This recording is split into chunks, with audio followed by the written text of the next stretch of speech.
શિંદે અજીત સામે ભાજપ દબાણમાં, પ્રદેશ પ્રમુખના નિવેદનથી સંકેત, સીટ વહેંચણીની ફોર્મ્યુલા નક્કી. મહારાષ્ટ્રમાં વિધાનસભા ચૂંટણી માટે હજુ સુધી તારીખનું એલાન નથી થયું, પરંતુ તે પહેલા જ રાજ્યમાં રાજકીય હલચલ વધી રહી છે.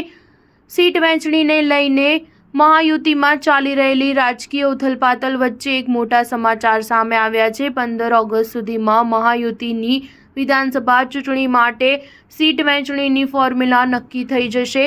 એનસીપી અજીત પવાર જૂથના રાષ્ટ્રીય અધ્યક્ષ અને મહારાષ્ટ્રના ડેપ્યુટી સીએમ અજીત પવારે આ ફોર્મ્યુલા હેઠળ કહ્યું કે જે બેઠકો પર જે પાર્ટીઓના ધારાસભ્યો જીત્યા છે ત્યાં સિટિંગ ગેટિંગનો ફોર્મ્યુલા નક્કી કરી લેવામાં આવ્યો છે. જ્યાં જે પાર્ટીના ધારાસભ્યો ચૂંટાઈ આવ્યા છે ત્યાં તે પાર્ટીના ઉમેદવારો જ ચૂંટણી લડશે. અજીત પવારના નિવેદન પર પોતાની પ્રતિક્રિયા આપતા ભારતીય જનતા પાર્ટીના પ્રદેશ અધ્યક્ષ ચંદ્રશેખર બાવનકુલેએ કહ્યું કે દરેક ધારાસભ્યને લાગે છે કે તે અમે સિટિંગ છે, ભલે પછી તે ભાજપના હોય, શિંદેના હોય કે પછી અજીત પવારના હોય. આ ભાવનાને જોતા અમે ધારાસભ્યોની એ ભાવનાનું સન્માન કરીએ છીએ.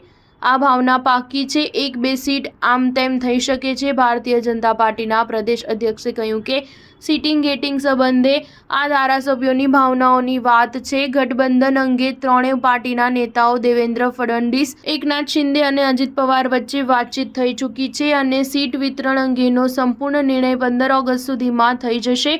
ધારાસભ્યોની એવી માનસિકતા છે કે જ્યાં બેઠક છે તે પાર્ટીને ત્યાં જ ચૂંટણી લડવી જોઈએ. તેમાં 1-2 બેઠકો આમ તેમ થઈ શકે છે, પરંતુ તમામ ધારાસભ્યો અને પાર્ટીની આ ભાવના છે તેના પર અમલ કરવામાં આવી શકે છે. સ્ટાર ન્યૂઝ 7 હંમેશા સચ્ચાઈની સાથે.